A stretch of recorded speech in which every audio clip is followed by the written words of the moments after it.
my name is Michael Patton. In Congress, July 4th, 1776, the unanimous declaration of the 13 United States of America.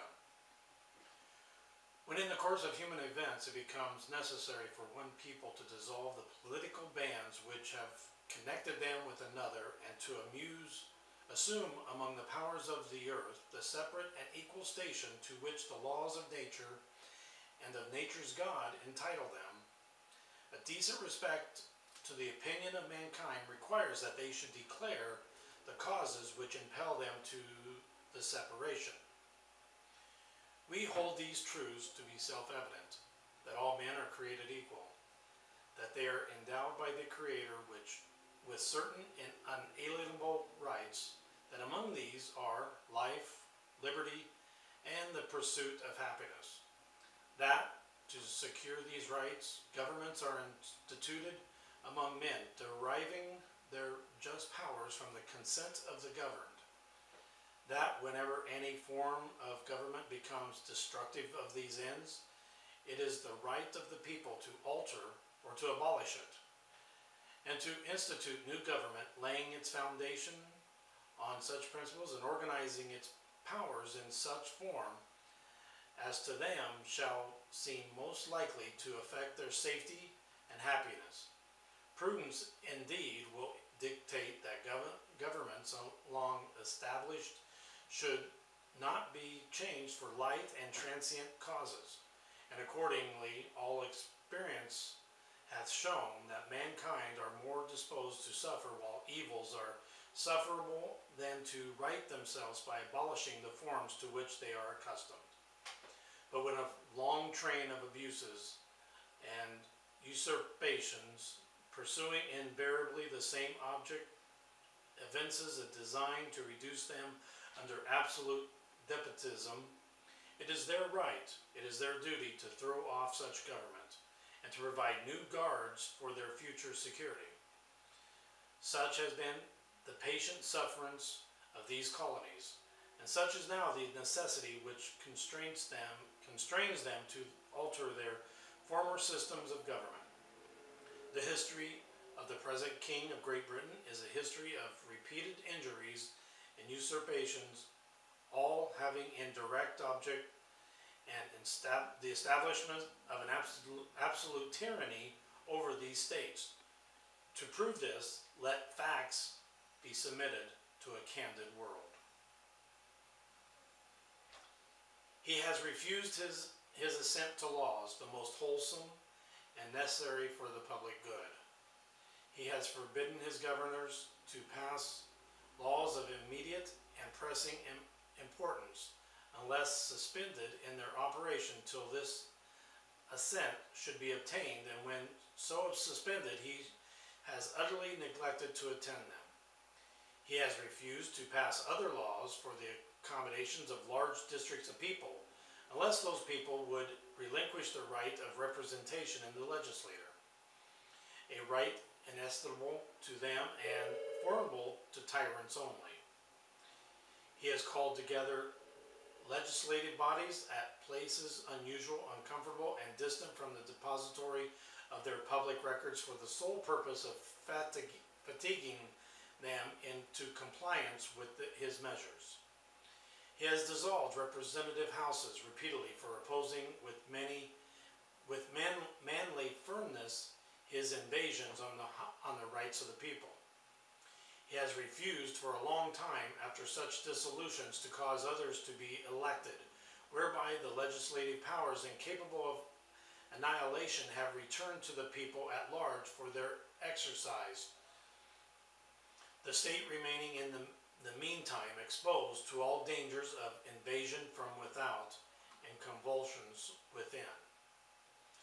He has endeavored to prevent the population of these states, for that purpose obstructing the laws of naturalization of foreigners, refusing to pass others to encourage their migration hither, and rising the conditions of new appropriations of land.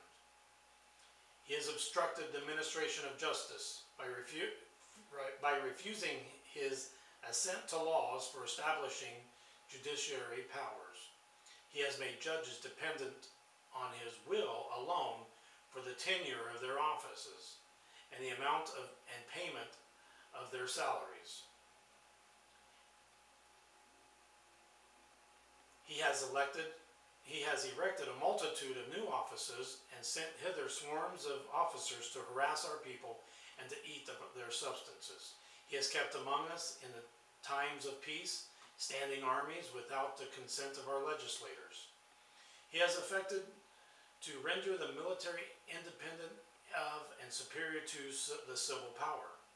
He has combined with others to subject us to jurisdiction foreign to our Constitution and unacknowledged by our laws, giving this assent to their acts of pretended legislation, for quartering large bodies of armed troops among us, for protecting them by a mock trial from punishment for any murders which they should commit on the inhabitants of these states, for cutting off our trade with all parts of the world, for imposing taxes on us without our consent, for depriving us in many cases the benefit of trial by jury, for transporting us beyond seas to be tried for pretended offenses, for abolishing the free system of English laws in a neighboring province, establishing therein an arbitrary government, and enlarging its boundaries so as to render it at once an example and fit instrument for introducing the same absolute rule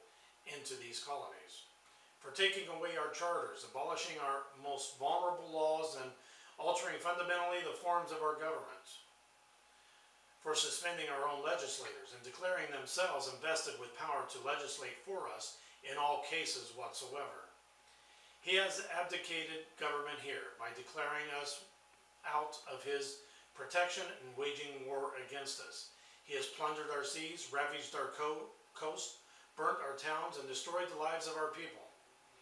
He is at this time transporting large armies of foreign mercenaries to complete the work of death, desolation, and tyranny already begun by circumstances of cruelty and perfidy scarcely parallel in the most barbarous ages and totally unworthy of the head of a civilized nation.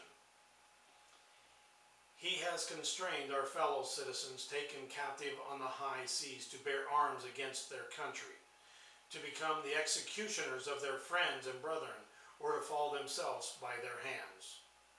He has excited domestic insurrections among us and has endeavored to bring on the inhabitants of our frontiers the merciless Indian savages whose known rule of warfare is undistinguished destruction of all ages, sexes, and conditions.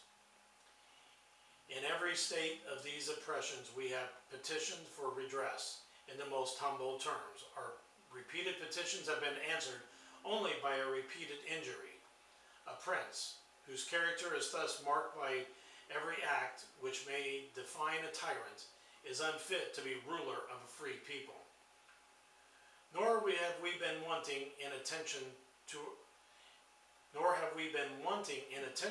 our British brethren. We have warned them from time to time of attempts by their legislator to extend an unwarrantable jurisdiction over us. We have reminded them of the circumstances of our immigration and settlement here. We have appealed to their native justice and magnanimity, and we have conjured them by the ties of our common kindred to disavow these usurpations, which would inevitably interpret our connections and correspondence. They too have been deaf to the voice of justice and to the consanguinity. We must therefore acquiesce in the necessity which denounces our separation and hold them as we would hold the rest of mankind, enemies in war, in peace friends. We therefore, the representatives of the United States of America in General Congress, assembled appealing to the supreme judges of the world for the rectitude of our intentions, do, in the name and by the authority of the good people of these colonies, solemnly publish and declare that these united colonies are and of right ought to be free and independent states, and they are abolished from all allegiances to the British Crown, and that all political connection between them and the state of Great Britain is and ought to be fully dissolved, and that as free and independent states they have full power to levy war, conclude peace, contract alliances, establish commerce, and to do all other acts and things which independent states may have of right to do. And for this purpose, this declaration, with firm reliance on the protection of divine providence, we mutually pledge to each other our lives, our fortune, and our sacred honor. That is the Declaration of Independence for the United States of America. Happy 4th of July. God bless you, and God bless America.